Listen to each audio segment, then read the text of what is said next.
Like, share and subscribe. यह station शहर से लगभग 50 किलोमीटर दूर एक घने जंगल के बीच स्थित है। समय के साथ इस स्टेशन का इस्तेमाल कम होता गया और अब यहाँ शायद ही कोई ट्रेन रुकती हो। स्टेशन के आसपास केवल जंगल और एक पुराना जर्जर रेलवे क्वार्टर है, जहाँ कभी स्टेशन मास्टर रहा करता था। शहर के लोग कहते हैं कि इस स्टेशन पर रात में अजीब सी चीखें सुनाई देती हैं।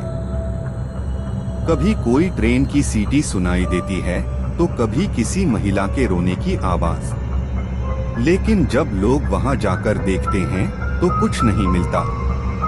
रात के समय स्टेशन के चारों ओर एक अजीब सी ठंडक और सन्नाटा होता है। कई लोग यह दावा करते हैं कि उन्होंने यहाँ पर सफेद साड़ी पहने एक औरत को देखा है, जो पटरी के पास खड़ी रहती है और अचानक गायब हो जाती है। अरमान एक युवा पत्रकार है जो ऐसी रहस्यमयी कहानियों की तलाश में रहता है। उसे कालागढ़ स्टेशन के बारे में एक स्थानीय अखबार से पता चला। उसने तय किया कि वह अपने दोस्तों के साथ जाकर इस स्टेशन की सच्चाई पता करेगा। उसके साथ 4 और लोग थे। रवि अरमान का बचपन का दोस्त, जो हमेशा मजाकिया रहता है। पूजा एक फोटोग्राफर जो हर पल को कैमरे में कैद करना चाहती है। अनिका अरमान की सहपाठी, जिसे भूत प्रेत में यकीन नहीं। अमित एक तकनीकी विशेषज्ञ, जो किसी भी अजीब चीज को तर्क से समझाने की कोशिश करता है। वे पांचों रात के समय स्टेशन पर पहुंचे। स्टेशन पर पहुंचते ही अरमान को अजीब सी बेचैनी महसूस हुई, जैसे कोई उसे देख रहा हो। रवि ने मजाक करते हुए कहा, भाई ये तो सही लोकेशन है हॉरर फिल्म बनाने की। पूजा ने अपने कैमरे से स्टेशन की तस्वीरें लेनी शुरू कर दी। स्टेशन के चारों ओर सन्नाटा था, कहीं कोई इंसान नहीं। वे एक पुराने कमरे में घुसे, जो कभी स्टेशन मास्टर का कार्यालय था। कमरे में हर जगह धूल थी और दीवारों पर पुराने पोस्टर चिपके हुए थे। ये क्या है? अनिका ने पूछा। उसने दीवार पर एक पुराना चार्ट देखा, जिसमें एक ट्रेन का नाम लिखा था, कालरात्रि एक्सप्रेस। अमित ने कहा, इस ट्रेन के बारे में मैंने सुना है। कहते हैं ये ट्रेन 20 साल पहले एक भयानक हादसे का शिकार हुई थी। इसके बाद इस स्टेशन को बंद कर दिया गया। जैसे ही उसने यह कहा, उन्हें बाहर से किसी के कदमों की आवाज सुनाई दी। पांचों ने एक दूसरे की ओर देखा। कोई और भी यहाँ है? अरमान ने फुसफुसाते हुए पूछा। पूजा ने अपना कैमरा उठाया और आवाज की दिशा में तस्वीरें खींचनी शुरू की। जैसे ही फ्लैश चला, उन्हें दूर एक सफेद आकृति दिखाई दी। वह आकृति स्टेशन के पास खड़ी थी और उसकी आंखें सीधे अरमान को देख रही थीं। ये क्या था? रवि की आवाज कांपने लगी। शायद कोई मजाक कर रहा है, अनिका ने कहा, लेकिन उसकी आवाज में डर साफ झलक रहा था। अरमान ने हिम्मत जुटाकर उस आकृति के पास जाने का फैसला किया। मैं देखता हूँ, तुम लोग यहीं रुको, उसने कहा।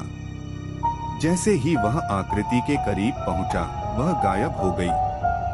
अरमान ने महसूस किया कि उसके पीछे कोई खड़ा है।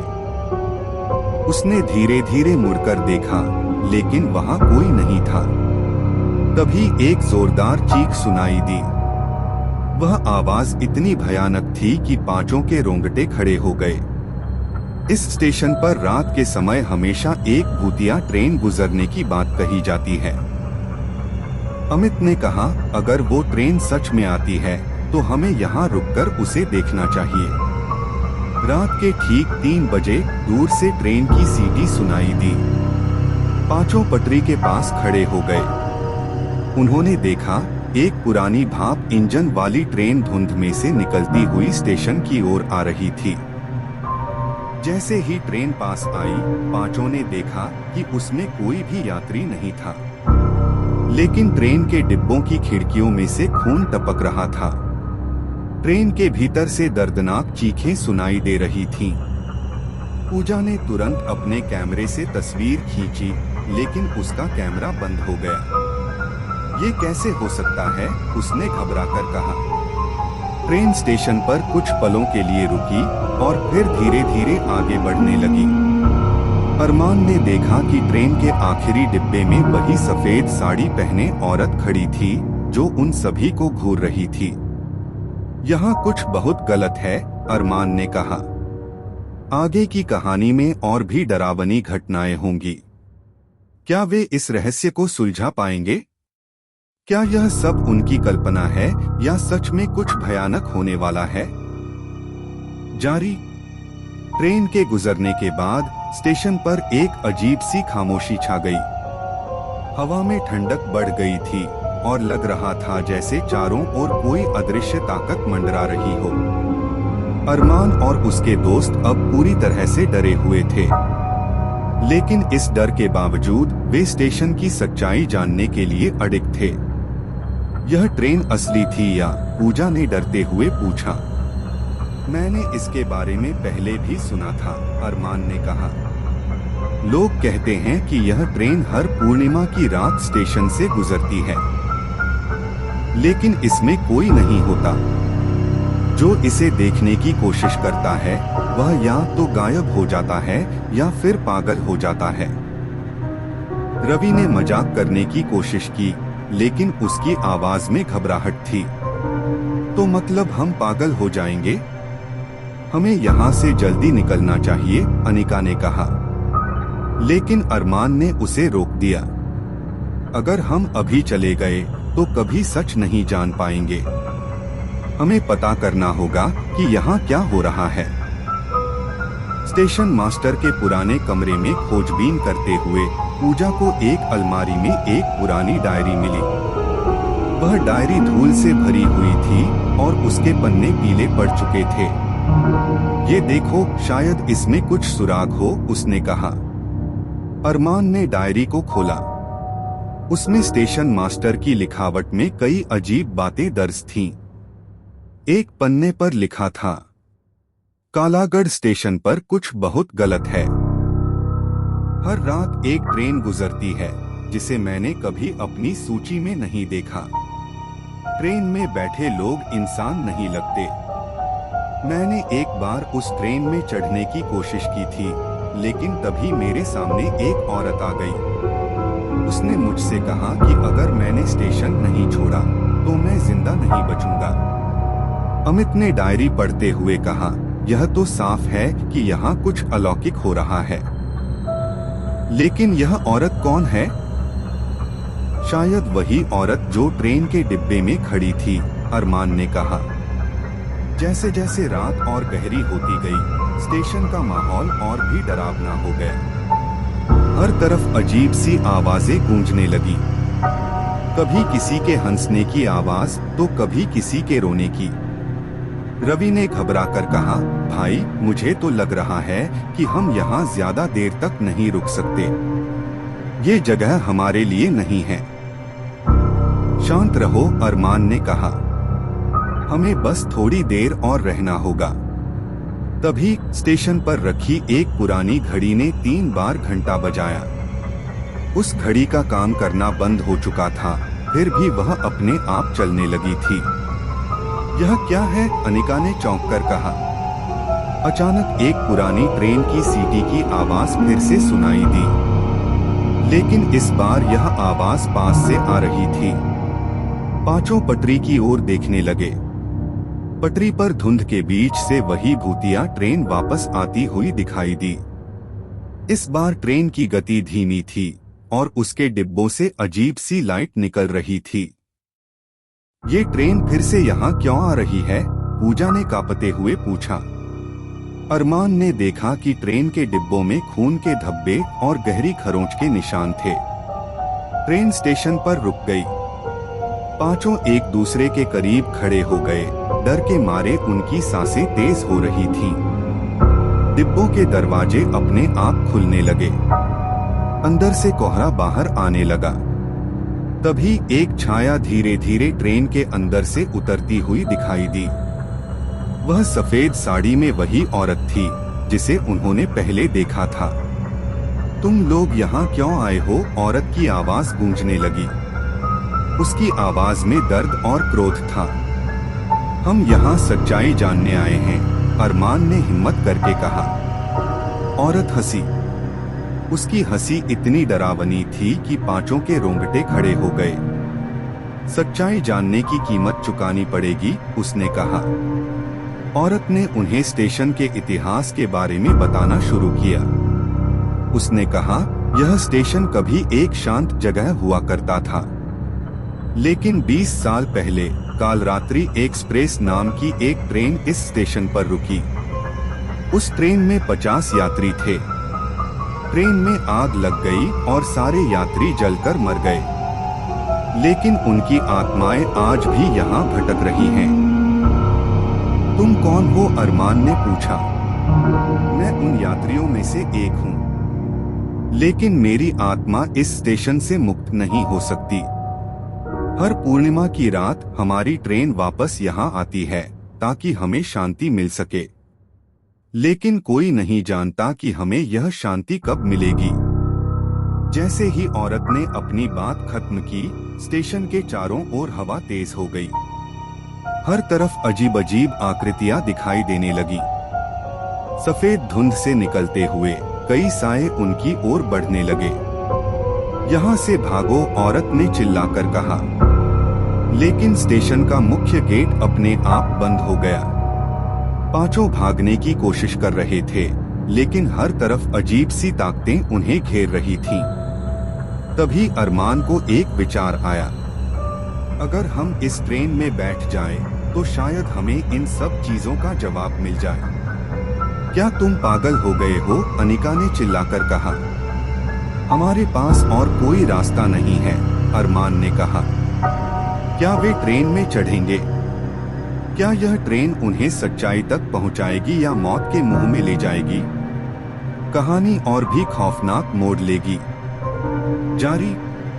अरमान की जिद के आगे बाकी सभी सहमति जताने के लिए मजबूर हो गए। हम सब साथ हैं और शायद यही एकमात्र रास्ता है, उसने कहा।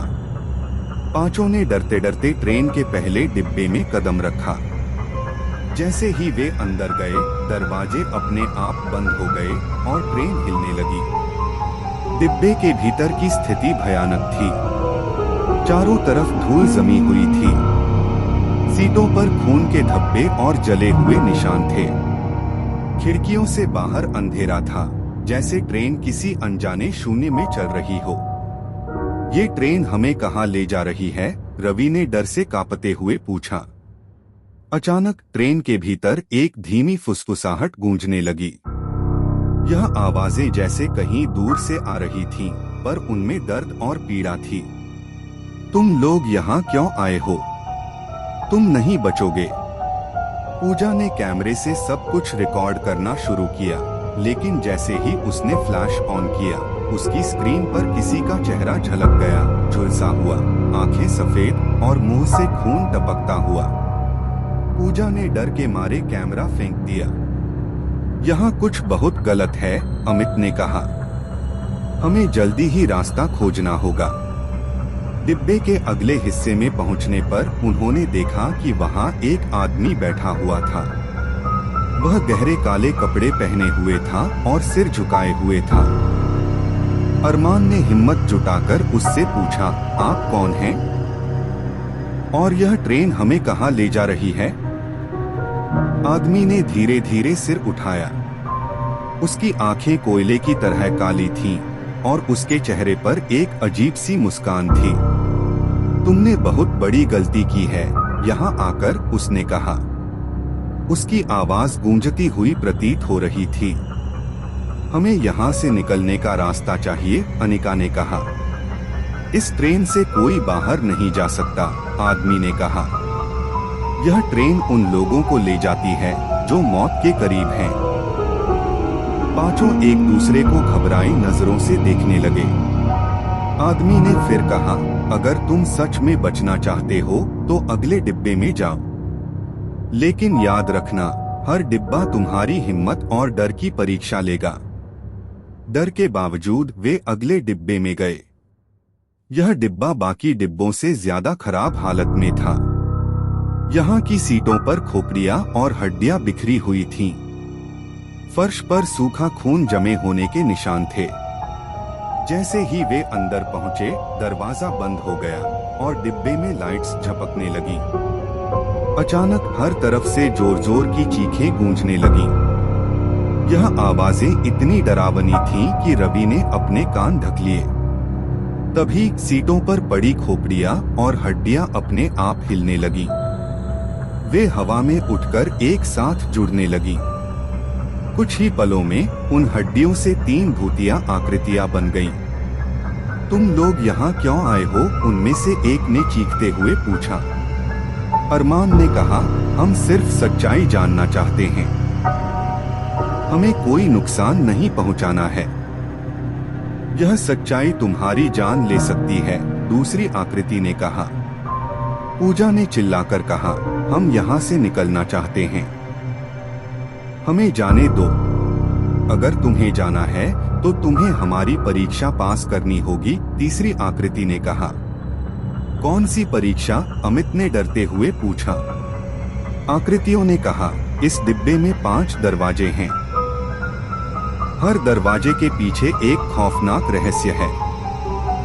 अगर तुम सही दरवाजा चुन लोगे तो अगले डिब्बे में जा सकते हो, लेकिन अगर गलत दरवाजा चुना तो तुम्हारी आत्मा यहीं कैद हो जाएगी। डिब्बे के भीतर 5 दरवाजे थे। हर दरवाजे पर एक नंबर लिखा हुआ था, 1, 2, 3, 4 और 5। हमें क्या करना चाहिए? अनिका ने घबराते हुए पूछा। सोच समझकर फैसला करना होगा, अरमान ने कहा। पहले दरवाजे को खोलते ही वहां अंधेरा था, लेकिन जैसे ही उन्होंने कदम रखा, वे अचानक एक भयानक जंगल में पहुंच गए। चारों ओर पेड़ और झाड़ियों से भूतिया आवाजें आ रही थीं। जंगल के बीच एक बूढ़ा आदमी बैठा था। उसने कहा, अगर तुम यहाँ से बचकर जाना चाहते हो तो मेरे 3 सवालों का जवाब दो। कौन से सवाल? अरमान ने पूछा। बूढ़े आदमी ने 3 सवाल पूछे। इस ट्रेन पर क्यों लोग मरते हैं? यह ट्रेन किस दुनिया में जाती है? तुम्हारे अंदर सबसे बड़ा डर क्या है? अरमान ने हिम्मत से कहा, लोग यहाँ मरते हैं क्योंकि उनकी आत्माएं पापों में फंसी होती हैं। यह ट्रेन एक शापित जगह पर जाती है जहाँ आत्माएं कैद हैं। मेरा सबसे बड़ा डर है कि मैं अपनी जान से हाथ धो बैठूं। बूढ़े आदमी ने कहा, तुमने सही जवाब दिए, लेकिन तुम्हारा असली डर अभी सामने नहीं आया। आगे बढ़ो, लेकिन सावधान रहना। जैसे ही वे अगले दरवाजे की ओर बढ़े, डिब्बे के अंदर का माहौल और डरावना हो गया। दीवारों से खून टपकने लगा और अचानक वे 5 को अलग अलग कमरों में खींच लिया गया। अरमान अकेला एक अंधेरे कमरे में था। वहां एक बड़ा शीशा लगा था जिसमें उसे खुद का प्रतिबिंब दिखाई दे रहा था, लेकिन शीशे में जो चेहरा दिख रहा था वह उसका नहीं था। यह मैं नहीं हूं, उसने घबराकर कहा। शीशे से एक गहरी आवाज आई, यह तुम ही हो। यह तुम्हारा असली रूप है जो तुम्हारे डर और कमजोरियों से बना है। अरमान शीशे में खुद का अजीब और डरावना रूप देखकर हिल गया। वह खुद से सवाल करने लगा, क्या यह सच में मैं हूँ? क्या मेरे अंदर इतनी अंधेरी ताकतें छिपी हुई हैं? शीशे में उसका प्रतिबिंब धीरे धीरे हंसने लगा। उसकी हंसी गूंजती हुई स्टेशन की भूतिया गूंज से भी अधिक डरावनी थी। तुम खुद को बहादुर समझते हो, अरमान, प्रतिबिंब ने कहा, लेकिन तुम्हारा डर तुम्हें यहाँ से कभी नहीं जाने देगा। तुम इस ट्रेन का हिस्सा बनने के लिए तैयार हो चुके हो। नहीं, अरमान चिल्लाया। उसने शीशे पर हाथ मारा, लेकिन शीशा टूटने के बजाय और गहरा हो गया। शीशे से कई हाथ बाहर निकले और उसे खींचने लगे।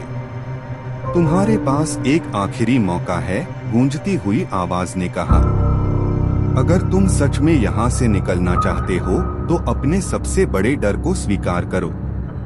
अरमान ने आंसू भरी आंखों से कहा, मुझे डर है कि मैं अपने दोस्तों को बचा नहीं पाऊंगा। मुझे डर है कि मैं यहाँ अकेला रह जाऊंगा। जैसे ही उसने यह कहा, शीशा टूट गया और वह एक बार फिर डिब्बे में वापस आ गया। लेकिन बाकी दोस्त अब भी कहीं नजर नहीं आ रहे थे। अनिका को एक अंधेरे गलियारे में धकेल दिया गया। वहां एक छोटी लड़की खड़ी थी जो लगातार रो रही थी। कौन हो तुम? अनिका ने कांपते हुए पूछा। लड़की ने अपनी आंखें उठाईं।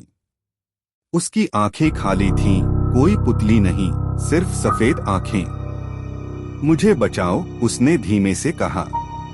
अनिका ने पास जाकर लड़की को छूने की कोशिश की, लेकिन जैसे ही उसने हाथ बढ़ाया, लड़की अचानक एक भयानक राक्षसी रूप में बदल गई। उसका चेहरा पिघलने लगा और उसके हाथ नुकीले पंजों में बदल गए। तुम यहाँ क्यों आई हो? राक्षसी आकृति ने चीखते हुए पूछा। मैं अपने दोस्तों को बचाने के लिए आई हूँ, अनिका ने डरते हुए कहा। तो पहले खुद को बचाओ, आकृति ने कहा और उस पर हमला कर दिया। अनिका ने किसी तरह हिम्मत जुटाई और पास पड़ी एक लोहे की छड़ से उस आकृति पर वार किया। आकृति गायब हो गई, लेकिन एक खून से सना दरवाजा खुल गया। यह रास्ता है, अनिका ने खुद से कहा और दरवाजे के पार चली गई। रवि को एक पुराने स्टेशन के प्लेटफॉर्म पर खींच लिया गया। वहां हर तरफ अजीबोगरीब लोग खड़े थे। उनके शरीर अधूरे थे, किसी की गर्दन गायब तो किसी का सिर। सभी की नजरें रवि पर थीं। तुम कौन हो? रवि ने घबराकर पूछा। हम वे यात्री हैं जो इस ट्रेन में मरे थे और अब तुम हमारे अगले साथी होगे, उनमें से एक ने कहा। रवि ने दौड़ने की कोशिश की, लेकिन उसके पैर बंधे हुए महसूस हो रहे थे। अचानक एक आवाज आई, रवि यहाँ मत रुक, भागो। यह आवाज अरमान की थी। रवि ने किसी तरह खुद को संभाला और एक टूटी हुई खिड़की से कूद गया। वह सीधे अगले डिब्बे में गिरा, जहां बाकी दोस्त भी धीरे धीरे जमा हो रहे थे। जब पांचों फिर से इकट्ठा हुए तो उन्होंने खुद को एक बड़े हॉलनुमा डिब्बे में पाया। यहाँ एक लंबी टेबल लगी थी जिस पर कई प्रकार के खाने रखे थे, लेकिन वह खाना ताजा नहीं बल्कि सड़ा हुआ और खून से लथपथ था। यह क्या जगह है? पूजा ने घबराते हुए पूछा। यह शापित आत्माओं का भोज है, अमित ने कहा। वे हमें यह खाना खाने के लिए मजबूर करेंगे। जैसे ही उन्होंने यह कहा, चारों ओर से सफेद साड़ियों में ढकी आकृतियां आने लगी। उनके चेहरे जले हुए थे और उनकी आंखें गुस्से और दर्द से भरी थीं। खाओ, उन्होंने जोर से चिल्लाया। अरमान ने कहा, हम यह नहीं खा सकते, यह सब एक जाल है।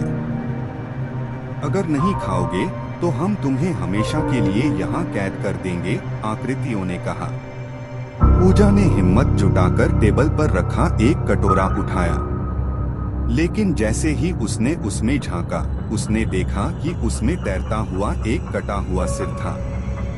वह चीखकर कटोरा गिरा देती है। डर और खौफ के बीच पांचों किसी तरह उस डिब्बे से बाहर निकलने में कामयाब हुए। अब वे ट्रेन के आखिरी डिब्बे में पहुंच गए थे। यह डिब्बा बाकी डिब्बों से अलग था। यहाँ चारों ओर अजीब सी ऊर्जा थी। दीवारों पर यात्री और जलते हुए डिब्बों की तस्वीरें थीं। फर्श पर एक बड़ा पेंटाग्राम बना हुआ था, जिसके चारों ओर खून के निशान थे। यह जगह कुछ खास है, अमित ने कहा। शायद यही ट्रेन का केंद्र है। तभी वही सफेद साड़ी वाली औरत उनके सामने प्रकट हुई। तुम लोग यहाँ तक पहुँच गए, इसका मतलब है कि तुम में हिम्मत है, उसने कहा। लेकिन अगर तुम यहाँ से जाना चाहते हो तो तुम्हें ट्रेन को शाप से मुक्त करना होगा। कैसे? अरमान ने पूछा। औरत ने कहा, इस ट्रेन में मरे यात्रियों की आत्माएं मुक्त नहीं हो सकती, क्योंकि उनके साथ अन्याय हुआ था।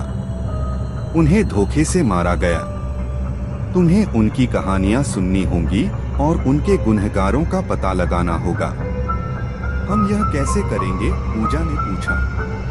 हर आत्मा की कहानी इस डिब्बे में मौजूद है, लेकिन उन्हें सुनने का मतलब है उनके दर्द को महसूस करना। अगर तुम यह सहन कर पाए तो ही तुम यहाँ से बच सकोगे। अरमान और उसके दोस्तों ने चारों तरफ देखा। डिब्बे के कोने कोने में एक अजीब सी गूंज थी। दीवारों पर बने चित्र जैसे जीवंत लग रहे थे। सफेद साड़ी वाली औरत ने अपना हाथ उठाया और दीवारें अचानक खून से सनी कहानियों में बदल गईं। पहली आत्मा की कहानी सुनो, औरत ने कहा। दीवार पर एक युवा लड़के का चेहरा उभरने लगा। उसकी आंखें आंसू से भरी थीं। एक गहरी आवाज सुनाई दी। मेरा नाम प्रतीक था।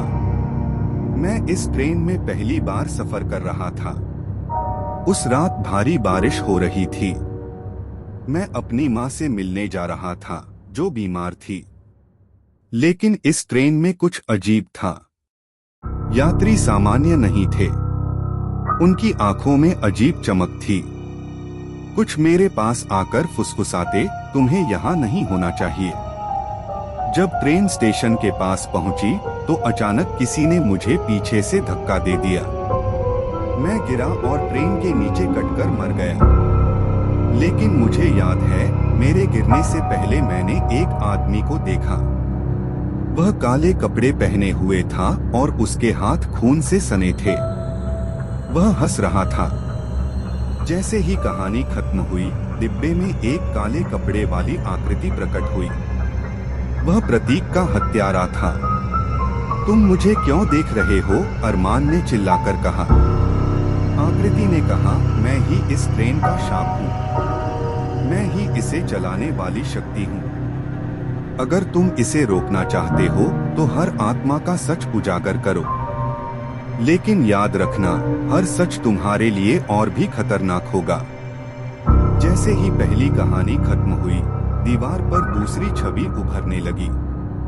यह एक औरत की थी जो अपनी गोद में बच्चे को पकड़े हुए थी। उसकी आवाज दर्द और घबराहट से भरी थी। मैं कुसुम हूँ। मैं अपने बच्चे के साथ इस ट्रेन में सफर कर रही थी। मेरे पति ने हमें छोड़ दिया था और मैं अपने मायके लौट रही थी। लेकिन इस ट्रेन के भीतर कुछ ठीक नहीं था। लोग अजीब हरकतें कर रहे थे। जब ट्रेन जंगल से गुजर रही थी, तब अचानक लाइट बंद हो गई। कुछ लोग आए और मुझसे मेरा बच्चा छीन लिया। उन्होंने मेरे सामने उसे ट्रेन के बाहर फेंक दिया। मैं चिल्लाई, रोई, लेकिन किसी ने मेरी मदद नहीं की। फिर उन लोगों ने मुझे भी बाहर फेंक दिया। पूरी ट्रेन में कुसुम की चीख गूंजने लगी। पांचों दोस्त अपने कान बंद करने की कोशिश करने लगे, लेकिन वह आवाज उनके दिमाग में गूंज रही थी। हम इसे कैसे रोक सकते हैं? पूजा ने कांपते हुए पूछा। उस दर्द को महसूस करो जो उसने सहा। तभी तुम उसकी आत्मा को मुक्त कर पाओगे, सफेद साड़ी वाली औरत ने कहा। अचानक सभी को लगा जैसे वे उसी क्षण में हैं।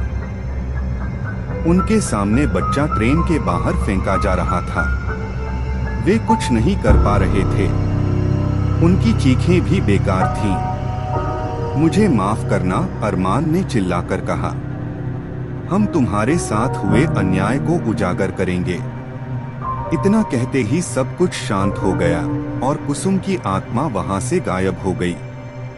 अब डिब्बे का माहौल और भी डरावना हो गया था। दीवारों से खून टपकने लगा और जमीन पर बिखरे कंकाल हिलने लगे। ऐसा लग रहा था जैसे ट्रेन किसी अजीब शून्य में चल रही हो। यह सब कब खत्म होगा? रवि ने घबराते हुए पूछा। जब तक हम हर आत्मा को मुक्त नहीं कर देते, यह खत्म नहीं होगा, अरमान ने कहा। लेकिन तभी एक जोरदार झटका लगा और ट्रेन रुक गई। बाहर अंधेरा था, लेकिन खिड़कियों के पास कोई परछाई घूमती दिख रही थी। क्या यह वही काली आकृति है? अनिका ने डरते हुए पूछा। अचानक डिब्बे का दरवाजा अपने आप खुल गया। बाहर वही सफेद साड़ी वाली औरत खड़ी थी। यह ट्रेन अब तुम्हें असली जगह पर ले जाएगी। अगर तुम सच्चाई का सामना करने को तैयार हो तो बाहर आओ। पांचों ने हिम्मत जुटाकर बाहर कदम रखा, लेकिन जो उन्होंने देखा वह उनके सबसे भयानक सपने से भी परे था। ट्रेन के बाहर एक भयानक दृश्य था। यह स्टेशन नहीं था, बल्कि एक गहरी खाई थी। चारों ओर लाशें बिखरी हुई थीं। हवा में सड़ी हुई गंध थी और आसमान लाल रंग का था। यह कौन सी जगह है? अमित ने कांपते हुए पूछा। यह वह जगह है जहां इस ट्रेन का शाप शुरू हुआ था, सफेद साड़ी वाली औरत ने कहा। यहाँ एक भयंकर कत्लेआम हुआ था। इस ट्रेन को जानबूझकर दुर्घटनाग्रस्त किया गया और सैकड़ों लोगों की मौत हुई। उनकी आत्माएं अब भी इस ट्रेन में कैद हैं। लेकिन यह क्यों हुआ? अरमान ने पूछा। यह जानने के लिए तुम्हें इस खाई में जाना होगा। पांचों दोस्त डर और बेचैनी के बीच खाई के किनारे खड़े थे। खाई की गहराई में अजीब सी रोशनी और परछाइयां लहराती दिखाई दे रही थीं। सफेद साड़ी वाली औरत ने इशारा किया, तुम्हें सच जानने के लिए वहां उतरना होगा। लेकिन याद रखना, हर कदम तुम्हें और खतरनाक सच्चाई के करीब ले जाएगा। अरमान ने दोस्तों की ओर देखा। हम यहाँ तक आ चुके हैं, अब पीछे हटने का कोई मतलब नहीं। चलो यह खत्म करते हैं। खाई में उतरने पर उन्हें ऐसा महसूस हुआ जैसे वे किसी दूसरी दुनिया में जा रहे हों। चारों ओर धुंध थी और अजीब सी आवाजें गूंज रही थीं। कदम रखते ही जमीन जैसे हिलने लगी। वे एक बड़े कमरे जैसे स्थान पर पहुंचे। वहां दीवारों पर अजीब चित्र थे, लोगों को जलते हुए, चीखते हुए और खून से लथपथ। तभी एक भारी आवाज गूंजी, तुम यहाँ क्यों आए हो? वे मुड़े तो एक बड़ी काली आकृति उनके सामने थी। उसकी आंखें अंगारों जैसी जल रही थीं। हम इस ट्रेन के शाप को खत्म करने आए हैं, अरमान ने साहस जुटाकर कहा। आकृति हंसी, तुम समझते हो कि यह शाप यूं ही खत्म हो जाएगा? यह शाप बदले का है, दर्द का है। यह उन लोगों का शाप है जिन्हें धोखे से मारा गया। आकृति ने अपने हाथ उठाए और पांचों दोस्तों के सामने एक भयानक दृश्य प्रकट हुआ। कई साल पहले इस ट्रेन में यात्रा कर रहे यात्रियों को एक षड्यंत्र के तहत मौत के घाट उतारा गया था। एक ताकतवर व्यवसायी ने ट्रेन को दुर्घटनाग्रस्त करने की साजिश रची थी ताकि वह जमीन पर कब्जा कर सके। वह ट्रेन के यात्रियों को बेगुनाह जानकर भी बलिदान के रूप में इस्तेमाल कर चुका था। उनकी आत्माओं ने न्याय मांगा, लेकिन कोई नहीं आया, आकृति ने कहा। तब मैंने उन्हें शक्ति दी। मैंने उन्हें इस ट्रेन का हिस्सा बना दिया ताकि उनका दर्द और उनकी चीखें कभी खत्म न हो। अरमान ने पूछा, तो हम क्या कर सकते हैं? हमें उन्हें मुक्त करने का तरीका बताओ। आकृति ने कहा, अगर तुम सच में उनके दर्द को समझते हो और उनके गुनहगारों को बेनकाब करने की कसम खाते हो तो यह शाप खत्म हो सकता है। लेकिन तुम्हें अपनी आत्मा की शुद्धता साबित करनी होगी। तभी पांचों के सामने वे दृश्य प्रकट हुए जिनमें उनके सबसे बड़े डर छिपे थे। अरमान ने खुद को अपने दोस्तों को खोते हुए देखा। पूजा ने अपने परिवार को जलते हुए देखा। अमित ने खुद को अकेले अंधकार में कैद पाया। रवि ने अपने सबसे बड़े असफलता के क्षणों को बार बार जीता। अनिका ने अपने बचपन की त्रासदी को दोबारा अनुभव किया। वे चीख पड़े, रोने लगे, लेकिन फिर उन्होंने एक दूसरे को सहारा दिया। हमें इन डरावने भयों को खत्म करना होगा, अरमान ने कहा। उनके भीतर का साहस जागा और उन्होंने अपने डर का सामना किया। धीरे धीरे खाई की दीवारें फटने लगी, आकृति कमजोर पड़ने लगी। तुमने साबित कर दिया कि इंसानियत अब भी जीवित है, उसने कहा। मैं इन आत्माओं को मुक्त कर रहा हूँ, लेकिन याद रखना, उनका गुनहगार अब भी जीवित है। उसे सजा दिलाना तुम्हारी जिम्मेदारी है। खाई में एक भयंकर विस्फोट हुआ। पांचों दोस्त अचानक ट्रेन के बाहर स्टेशन पर वापस आ गए। स्टेशन अब भूतिया नहीं था, सब कुछ सामान्य लग रहा था। पांचों ने अखबारों और रिपोर्ट्स की मदद से उस व्यवसायी को ढूंढ निकाला जिसने ट्रेन के यात्रियों को मारा था। उन्होंने पुलिस और मीडिया की मदद से उसे सजा दिलाई। उस दिन के बाद वह ट्रेन स्टेशन हमेशा के लिए बंद कर दिया गया। अरमान और उसके दोस्त वापस अपने जीवन में लौट आए, लेकिन उन्होंने उन आत्माओं के दर्द को कभी नहीं भुलाया। उन्होंने फैसला किया कि वे ऐसे अन्याय को रोकने के लिए हमेशा खड़े रहेंगे। हमने सिर्फ इस ट्रेन को मुक्त नहीं किया, अरमान ने कहा, हमने अपने भीतर के डर को भी हराया है। ट्रेन का शाप खत्म हो चुका था, लेकिन उस घटना ने उन्हें एक नया उद्देश्य दिया, सच और न्याय के लिए लड़ने का। Like, share and subscribe.